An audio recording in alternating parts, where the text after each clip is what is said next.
Corona की दूसरी लहर के दौरान सब अस्त व्यस्त था। शमशान घाटों पर शवों के अंतिम संस्कार के लिए जगह नहीं थी। शव नदियों में प्रवाहित किए जा रहे थे। ऑक्सीजन की कमी को लेकर मॉक ड्रिल की जा रही थी और उसमें लोगों की जान जा रही थी। अब सरकार का कहना है कि ऑक्सीजन की कमी से कोरोना की दूसरी लहर के दौरान एक भी मौत नहीं हुई है। केंद्रीय स्वास्थ्य मंत्रालय की तरफ से राज्यसभा में स्वास्थ्य राज्य मंत्री भारती प्रवीण पवार ने कहा है कि कोविड-19 महामारी की दूसरी लहर के दौरान किसी भी राज्य या केंद्र शासित प्रदेश में ऑक्सीजन के अभाव में किसी भी मरीज की मौत की खबर नहीं मिली है।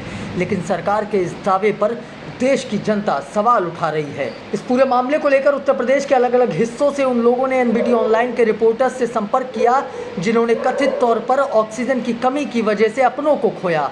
इनका कहना है कि उनकी बात हम सरकार तक पहुंचाएं। एक जिम्मेदार मीडिया संस्थान होने के नाते आज हम देश की आवाज़ देश की जनता और देश की सरकार तक पहुंचा रहे हैं। माँ को करीब 12-13 अप्रैल को फीवर आया तो हम लोग डॉक्टर के पास लेकर गए तो उन्होंने दवा वगैरह दी और करीब 2 दिन के बाद फिर उनकी सांस बहुत सांस लेने में उनको बहुत दिक्कत होने लगी। तो संजीव मिश्रा हैं मीरापुर में डॉक्टर, वहाँ गए, उनको जांच कराया, उन्होंने कुछ एक्सरे वगैरह भी लिखा तो उन्होंने बताया कि आपकी माँ को कोविड है और इनको फ़ौरन आप हॉस्पिटल में लेकर जाइए। हम लोग जो भी सरकार के गाइडलाइन में प्राइवेट हॉस्पिटलों में इलाज हो रहा था सबसे पहले तो वहाँ लेके गए तो वहाँ उन्होंने साफ मना कर दिया, तो ना बेड है और ना हमारे पास ऑक्सीजन है। तो फिर हम लोग किसी तरीके से SRN लेकर गए और मेरी माँ कार में हम लोग एक कार लेकर गए थे एक आदमी की, और वो उनकी सांस वहाँ पे उखड़ती जा रही थी। SRN में 3 घंटा लग गया। वहाँ के डॉक्टरों ने, नर्स ने कहा जब यहाँ कुछ है नहीं तो हम कहाँ बैठा लें, बताइए क्या ज़मीन पे लेटाल दें क्या? अगर आपको एडमिट करना है तो ज़मीन पे लेटाल दीजिए। और हमारे पास भी 1-8 घंटे की ऑक्सीजन बची है और इसके बाद फिर हम क्या करेंगे? और बेड, एक बेड पर मैंने देखा वहाँ 3 लोग और 1-2 तो डेड बॉडी के साथ पेशेंट लेटे हुए थे। इतनी त्राही देख कर हाँ डॉक्टर साहब ने कहने आप घर ले जाइए, घर पे ऑक्सीजन सिलेंडर लगाइए, और उन्होंने दवा कुछ लिख दी। और कि बड़ी मुश्किल से हमको छोटा वाला सिलेंडर 4 लीटर वाला मिला, मैंने इंतज़ाम करके लाया तो बताया कि 2 ही घंटा, ये 2.5-3 घंटा चलेगा।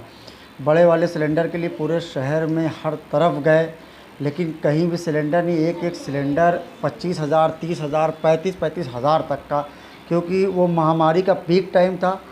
और एक दोस्त ने मुझको बड़ी मुश्किल से कहा कि तुम मेरा सिलेंडर आज रात भर के लिए ले लो, जाओ भरवा आओ। जब मैं सरकारी एक गवर्नमेंट का है ऑक्सीजन भरती है नैनी में, वहाँ पहुँचा तो वहाँ तो देखा अफरा तफरी, क़यामत का मंज़र भी क्या होगा। लोग अपने अपने सिलेंडर को ऐसे पकड़े थे जैसे उनको ख़जाना मिल गया हो। और जो ऑक्सीजन पा जा रहा था 8-8, 6-6 घंटा लगने के बाद, उसको लग रहा था कि मैं कोई बहुत बड़ी जंग जीत के आया हूँ। मेरी माँ ट्यूशन पढ़ाती थी, पैसा कमाती थी और पूरे मेरे बच्चों की फ़ीस वगैरह उन्हीं वही भरती थी।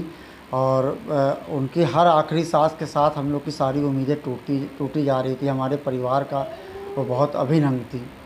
और आज जब बयान देखा सरकार की तरफ से, नितिन गडकरी जी की तरफ से, कि ऑक्सीजन की कोई कमी नहीं है सरकार की, तो ये एक ऐसा भद्दा मजाक है कि ज़ख्म फिर से पूरे ताज़ा हो गए।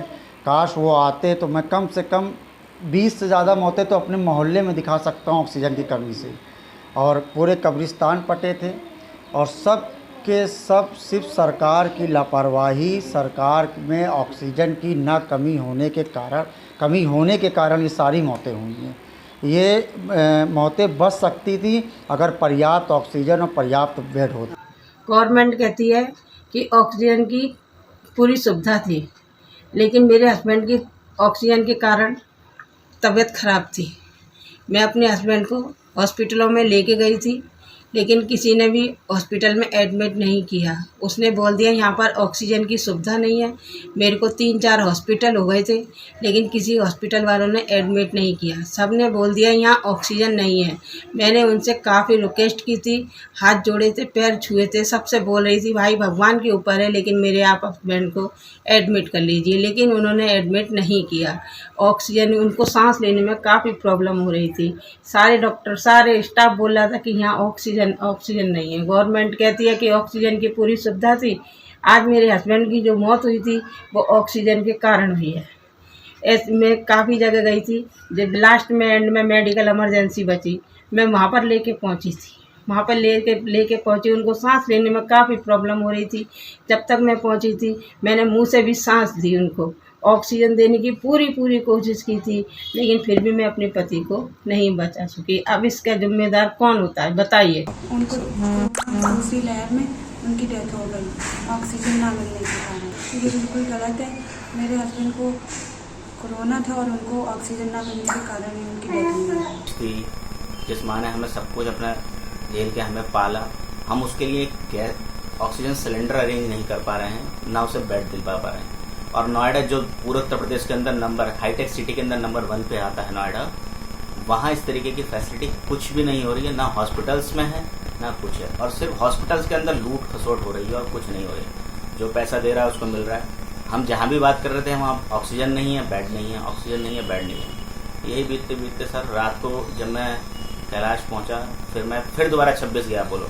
मैंने रिक्वेस्ट करी वहाँ पर बहुत, वहाँ पर उन्होंने बोला 39 ले जाओ। मैं 39 पहुँचा। 39 में जो डॉक्टर्स थे वहाँ पर, पहली बात तो वो आए नहीं, आधा घंटा मेरी माँ बाहर ही गाड़ी में बैठी रही। मैंने रिक्वेस्ट करी, डॉक्टर साहब प्लीज़ आप कैसे भी करके मेरी माँ को अंदर कर लीजिए, इनको ऑक्सीजन थोड़ा सा दिलवा दीजिए। बोले यार यहाँ ऑक्सीजन नहीं है और बेड भी नहीं है अभी। तो मैंने एक समाज कार्य करते हैं, उन्होंने बेचारों ने मुझे फ़ोन पर कहा कि आप बात कराइए मेरी और बोलिए कि मैं बात करना चाह रहा हूँ। मैंने उनसे बात कराई, वो बात करने को भी राजी नहीं थे किसी से। वो कह रहा है हमें नहीं पता, आप कुछ भी करिए, यहाँ पर गैस सिलेंडर नहीं है, यहीं पर ही बाहर इनकी डेथ हो जाएगी। ये सेक्टर 39 जो कोविड के लिए बनाया गया, जहाँ ऑक्सीजन की कमी नहीं होनी चाहिए, वहाँ पर ये हालत थी। मैंने कहा चलो, मैं फिर सेक्टर 30 हॉस्पिटल पहुँचा। वहाँ का प्रशासन, जो लोग बैठे हुए थे अंदर, उनका रवैया ऐसा था कि मतलब वो लड़ने को तैयार थे मुझसे। वहाँ डेड बॉडी पड़ी हुई थी। एक पहले ही जो फैमिली थी वो बेचारी रिक्वेस्ट कर रही थी। मैंने उनसे कह रहा है ऐसा है 4 दिन का पर्चा है, मैंने दिल्ली लेके चले जाइए, कहीं लेके जाइए, यहाँ नहीं है ऑक्सीजन वगैरह। मैंने भैया थोड़ी बहुत देख लो, बेड तो दे दो इन्हें कम से कम, पर वहाँ भी नहीं मिला। उसके बाद हताश होकर मैं अपने रात के 11 साढ़े 11 बज चुके थे। मेरी मदर ने बोला बेटा मुझे घर ले चलो, कहीं नहीं जा रही, मुझे घर ले चलो। मैं घर आ गया लेकर। पर उनको देखते देखते मतलब यही महसूस हो रहा था कि हम इतना अपने आप को इतना मजबूर महसूस कर रहे थे कि हम कुछ नहीं है। इतनी जान पहचान, इतना सब कुछ होते साथे भी हम कुछ नहीं कर पा रहे अपनी माँ के लिए।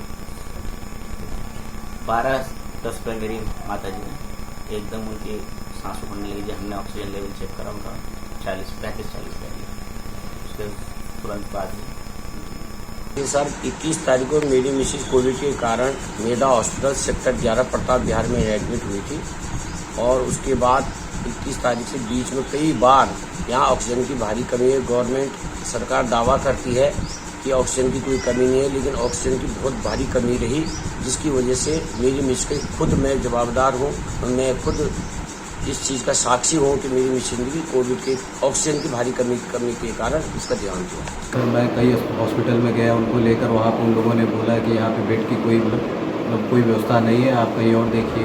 मैं कई हॉस्पिटल में गया, वहाँ मुझे ऑक्सीजन की क्या, बेड की क्या, मुझे तो ऑक्सीजन की व्यवस्था ही नहीं मिली। और मैं तड़पते रह गया कि मुझे ऑक्सीजन मिल जाए, जो भी पैसे लगे मैं देने के लिए तैयार हूँ। लेकिन मेरी कोई नहीं सुनवाई हुई, बल्कि उन लोगों ने मुझे ये कहा कि इन्हें लेके ट्रामा सेंटर तुम लेके लंका पे चले जाओ। सर ऑक्सीजन अगर मिलता तो आज मेरे पिताजी की जान बच गई होती शायद। और मेरी पत्नी को 26-27 तारीख को कोविड हुआ था, जिसके उनका ऑक्सीजन लेवल नीचे चला गया और ऑक्सीजन की बहुत भारी किल्लत थी। और ढूंढते धक्के खाते जो है कहीं भी ऑक्सीजन उपलब्ध नहीं हुई, और जिसके कारण मेरी पत्नी की मृत्यु हो गई। और अगर ऑक्सीजन समय पे मिल गई होती तो जो है मेरी पत्नी आज जिंदा होती। सरकार का ये कहना है कि जो है हमने काम किया, तो काम उन्होंने निश्चित किया, लेकिन ऑक्सीजन की भारी किल्लत थी। मेरे पास हॉस्पिटल्स का इशू किया हुआ लेटर भी है, और एज वेल एज मैंने 26 अप्रैल को ट्वीट भी किया है, जिसमें मैंने डीएम, सीएम ऑफिस और पीएम ऑफिस सबको इंटीमेट किया है कि यहाँ पे करीब 5:30 बजे कि यहाँ पे पारस हॉस्पिटल आगरा के अंदर ऑक्सीजन की बहुत कमी है, आप प्लीज़ अरेंज कर दीजिए, कोई हमारी हेल्प कर दीजिए।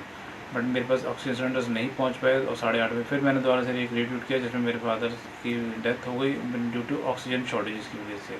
सेम लेटर मेरे पारस हॉस्पिटल मेरी मिसेज के लिए और रिक्वायरमेंट मांगी गई ऑक्सीजन की कि आप ऑक्सीजन और अरेंज कर दीजिए आपके मिसेज के लिए। वो लेटर जो मेरे पास में मैं आपको अभी शो कर देता हूँ, आप उसमें देखेंगे कि उसमें भी उन लोगों ने सिलेंडर्स मंगाया और उसकी भी वहाँ पे शॉर्टेज की वजह से डेथ हो गई। तो मैं इस चीज़ को कैसे मालूम कि शॉर्टेज नहीं थी? ये तो बिल्कुल सरासर एक तरीके से बिल्कुल अन्याय है बिल्कुल ही। मेरी बड़ी बहन जहां आरा, जिनकी उम्र 35 वर्ष, 16/4/2021 को एक बैक रात में उनको फीवर आया और उनकी सांस फूलने लगी। हम लोग काफ़ी परेशान हो गए कि किसको दिखाया जाए। हम लोग तमाम हॉस्पिटलों को फ़ोन किया कि हमें बेड चाहिए और ऑक्सीजन लगाना है। सारे हॉस्पिटलों ने हाथ अपने खड़े कर दिए। उन्होंने कहा कि मेरे पास ना ही ऑक्सीजन है ना ही बेड खाली है, जिसकी वजह से हम लोग काफ़ी हरासमेंट परेशान हुए। लास्ट में हम लोग कभी चौरा हॉस्पिटल में भर्ती कराया। वहाँ पे डॉक्टरों ने सही ढंग से ट्रीटमेंट नहीं किया। प्रॉपर जो ट्रीटमेंट का जो तरीका होता है नहीं मिलने की वजह से मेरी बहन का आकस्मिक निधन हो गया, जिसमें डॉक्टरों की साफ साफ लापरवाही दिख रही है, जिसके लिए मैंने कई जगह कंप्लेंट भी किया, शिकायत भी किया। शिकायत करने से भी कोई मसला हल नहीं होता नज़र आ रहा है। जैसा कि सरकार कहती है, हम किसी के साथ अन्याय नहीं होने देंगे, सबके उत्तम स्वास्थ्य की चिंता हमें है, पर मेरे साथ ऐसा नहीं हुआ। मेरे बहन के छोटे छोटे 4 बच्चे हैं, एक लड़की है जिसकी शादी हो चुकी है, 3 लड़के हैं। अब बिन माँ के बच्चे आज सीरीट में रो रहे हैं, जिनको कोई कुछ करने वाला नहीं है और कोई ना सरकारी लाभ दिया जा रहा है ना ही कोई व्यवस्था है। ऐसा ही चलता रहा तो हमें नहीं लगता कि हम लोग जिस तरह की भारतीय जनता पार्टी कहती है सबका साथ सबका विकास, हमें नहीं लगता कि इसमें किसी का विकास हो रहा है। गरीब स्वास्थ्य लाभ के बगैर मर रहे हैं। वो 17 अप्रैल को जो है कोविड पॉजिटिव हुई थी और उनका इलाज हिंद अस्पताल में चल रहा था और 20 अप्रैल को अस्पताल वालों ने कहा कि हमारे पास ऑक्सीजन सप्लाई नहीं है, आप बाहर से व्यवस्था करिए। हमने बाहर से बहुत व्यवस्था कोशिश की हमने कि बाहर से कहीं कुछ हमारे पास व्यवस्था हो जाए, लेकिन हम बाहर से कहीं भी ऑक्सीजन की व्यवस्था नहीं कर पाए कहीं से। इसी वजह से जो है 21 अप्रैल को उनका देहांत हो गया। अब इसमें जो है सरकार कहती है कि ऑक्सीजन की कमी से कोई भी मृत्यु नहीं हुई है, तो उसका ये कहना गलत है। उनको पूरे आंकड़े मिले ही नहीं हैं कि ऑक्सीजन की कमी से कितनी मृत्यु हुई हैं। मैंने खुद अपने घर में 2 लोगों को खोया, एक को बचा लिया। दादाजी 3 मई को मेरे दादाजी की तबीयत थोड़ी सी ख़राब हुई। 3 से 6 मई तक मैंने उन्हें प्राइमरी दवाइयाँ जो कोविड की फर्स्ट एड की जो दवाइयाँ एक तरह से कह सकते हैं, पैरासीटामॉल, मोन्टेरल सी, ये सारी दवाइयाँ मैं दे रहा था। 6 मई को उन्हें बहुत ज़्यादा खांसी आई। 8 मई को मैंने उन्हें दिखाया, दिन में दिखाने गोरखपुर ले गए प्राइवेट हॉस्पिटल में। वहाँ पे मैंने उनको दिखाया और डॉक्टरों को बोला कि इन्हें एडमिट कर लीजिए, क्योंकि उस वक्त उनका ऑक्सीजन लेवल 90 था।